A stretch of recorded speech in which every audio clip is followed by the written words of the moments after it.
अब सेलिब्रेशन तो बहुत हो रहा है, जश्न बहुत मनाया जा रहा है, लेकिन क्या इस जश्न के बीच हम उन गलतियों को भूल सकते हैं जिन गलतियों की वजह से इन मजदूरों की ये हालत हुई और इन्हें 17 दिन तक उस अंधेरी सुरंग में बिताने पड़े।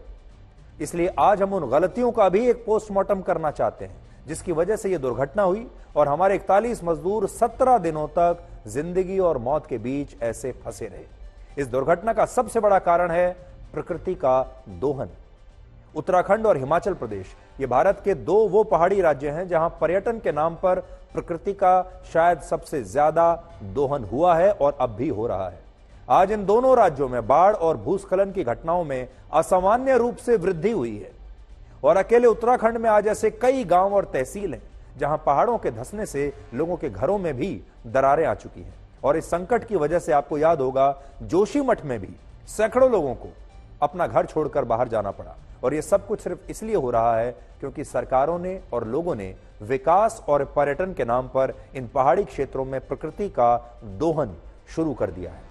आपको जानकर हैरानी होगी कि वर्ष 2000 से लेकर 2020 के बीच यानी 20 साल में उत्तराखंड में 50,000 हेक्टेयर के फॉरेस्ट एरिया में कंक्रीट की सड़कें, पुल, सुरंग और बड़ी बड़ी इमारतों और 5 स्टार होटल्स का निर्माण हुआ है, सब कुछ 20 साल में। यानी पहले पहाड़ों पर 50,000 हेक्टेयर के जिस इलाके में सिर्फ जंगल हुआ करते थे, आज वहां बड़े बड़े शहरों जैसी सुविधाएं बना दी गई हैं और इन इलाकों में प्रकृति का इतना ज्यादा दोहन हुआ कि यहां के पहाड़ अब दर्द से करहा रहे हैं।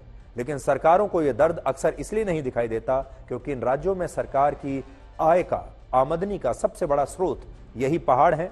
उत्तराखंड की सरकार को हर साल लगभग 15,000 करोड़ रुपए की आमदनी अकेले पर्यटन से होती है। इसलिए सरकारों के लिए भी पर्यटन को बढ़ावा देने के लिए पहाड़ों को खोदकर वहां विकास करना एक मजबूरी हो जाता है और इस बात को आप कुछ और आंकड़ों से आज आप समझ सकते हैं। आज से 20 साल पहले उत्तराखंड में हर साल लगभग 1 करोड़ पर्यटक घूमने के लिए आया करते थे, 1 करोड़ एक साल में। लेकिन आज हर साल लगभग 6 करोड़ लोग दूसरे राज्यों से भारत के उत्तराखंड में छुट्टियां मनाने के लिए आते हैं और अब स्थिति यह हो गई है कि उत्तराखंड के बहुत सारे तीर्थ स्थल अब पर्यटन स्थल में तब्दील हो चुके हैं। अब ये तीर्थ स्थल नहीं रहे, अब ये पर्यटन स्थल बन गए हैं। आप हैरान हो जाएंगे जानकर कि इस साल उत्तराखंड में पहली बार लगभग 55 लाख लोगों ने 4 धाम की यात्रा की है। 1990 में मुश्किल से 1 लाख लोग उत्तराखंड में केदारनाथ धाम के दर्शन के लिए नहीं आ पाते थे। आज उसी केदारनाथ धाम में इस साल 19.5 लाख लोग पहुंचे हैं। सोचिए, जिस तीर्थ स्थल पर 1 लाख लोग भी नहीं पहुंच पाते थे, अब अगर लगभग 20 लाख लोग कुछ ही महीनों में जा रहे हैं तो वहां प्रकृति का कैसा दोहन हुआ होगा उस तरह की सुविधाएं विकसित करने के लिए। और यहां बात सिर्फ केदारनाथ धाम की नहीं, उत्तराखंड के बद्रीनाथ धाम को भी लोगों ने एक तीर्थ स्थल से अब पर्यटन स्थल में तब्दील कर दिया है।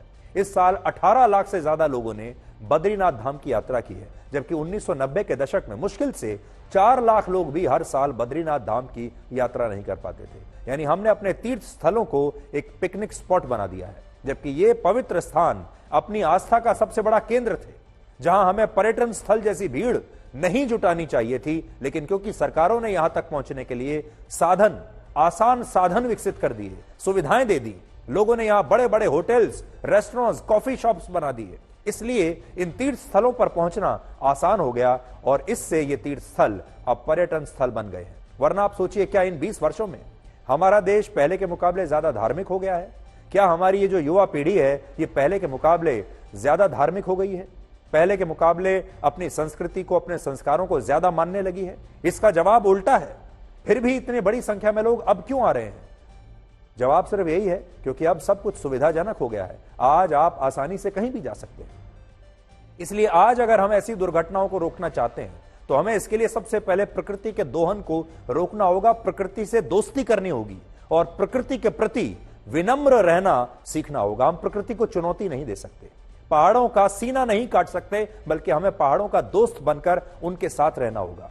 इसके अलावा सरकारों को भी यह सोचना होगा कि वो कैसे पर्यटन से होने वाली अपनी आय पर अपनी निर्भरता को कम करें और बाकी के जो क्षेत्र हैं वहां से आय निकालने का कुछ प्रयास करें। क्योंकि अब ये ऐसा समय आ गया है जहां उत्तराखंड और हिमाचल प्रदेश जैसे या जो दूसरे राज्य हैं जहां पर पहाड़ी इलाका है, उन्हें यह देखना होगा कि पर्यटन से होने वाली आय की भी एक सीमा होनी चाहिए, वरना ये सारे पहाड़ एक एक करके एक दिन यही करेंगे जो इस बार हुआ। हम तो ये कहेंगे कि जब अरब के देश कच्चे तेल पर अपनी निर्भरता को कम करने के लिए अपने देश के रेगिस्तान को पर्यटन स्थल के रूप में विकसित कर सकते हैं, तो फिर उत्तराखंड और हिमाचल प्रदेश की सरकारें भी पर्यटन क्षेत्र पर अपनी निर्भरता को कम करने की कोशिश जरूर कर सकती हैं। अगर रेगिस्तान में यह सब कुछ आपको देखने को मिल सकता है तो सोचिए, इसका मतलब काया पलट और भविष्य के प्रति योजना अभी से बनाने की जो कोशिश है उस पर हमें भी ध्यान देना चाहिए। और अब देखिए, हमारे जो राज्य हैं इस तरह के, उन्हें दूसरे क्षेत्रों को अपनी आय का साधन बनाने की कोशिश करनी चाहिए। आज इस बात का भी पोस्टमार्टम करना जरूरी है कि क्या उत्तरकाशी में हुई इस दुर्घटना को टाला जा सकता था, और क्या घटना में सुरंग बनाने वाली कंपनी से कोई लापरवाही हुई है। क्योंकि देखिए, कंपनी के बारे में तो कोई बात ही नहीं कर रहा। जो कंपनी इस 4.5 किलोमीटर लंबी सुरंग का निर्माण कर रही थी, उस कंपनी का नाम है नवयुगा इंजीनियरिंग कंपनी लिमिटेड। यह भारत की वही कंपनी है जिसने असम में ब्रह्मपुत्र नदी पर देश के सबसे बड़े पुल का निर्माण किया था, और वर्ष 2020 में इस कंपनी को उत्तराखंड के सबसे बड़े रेल लाइन प्रोजेक्ट की भी जिम्मेदारी मिली थी, जिसे Rishikesh Karnaprayag rail line project कहा जाता है। लेकिन यहां एक तथ्य यह भी है कि इस कंपनी के कामकाज के तरीकों को लेकर अक्सर सवाल उठते रहे हैं। इसी साल महाराष्ट्र के ठाणे जिले में एक एक्सप्रेसवे के निर्माण के दौरान बहुत बड़ी दुर्घटना हुई थी, जिसमें 20 मजदूरों की मौत हो गई थी, और यह एक्सप्रेसवे भी नवयुगा नाम की इसी कंपनी द्वारा बनाया जा रहा था। जिसके बाद पुलिस ने इस कंपनी के सब कॉन्ट्रैक्टर्स के खिलाफ एक एफआईआर भी दर्ज की थी, और अब इस मामले में भी इस कंपनी के खिलाफ कार्रवाई की मांग की जा रही है, और कहा जा रहा है कि अगर इस कंपनी ने मुख्य सुरंग के निर्माण के साथ एक सर्विस टनल बनाई होती तो शायद ये मजदूर इस सुरंग में नहीं फंसते। हमारी टीम ने जब इस विषय को लेकर रिसर्च की तो हमें केंद्रीय सड़क एवं परिवहन मंत्रालय की एक रिपोर्ट से यह पता चला कि सुरंग के निर्माण के दौरान भी एक एस्केप टनल बनाने की योजना थी, और इस रिपोर्ट के मुताबिक यह एस्केप टनल 8 जुलाई 2022 तक बन जानी चाहिए थी। लेकिन ऐसा हुआ नहीं, और जब 12 नवंबर को सुरंग का मलबा अचानक से धंसा तो 41 मजदूर अंदर ही फंस गए।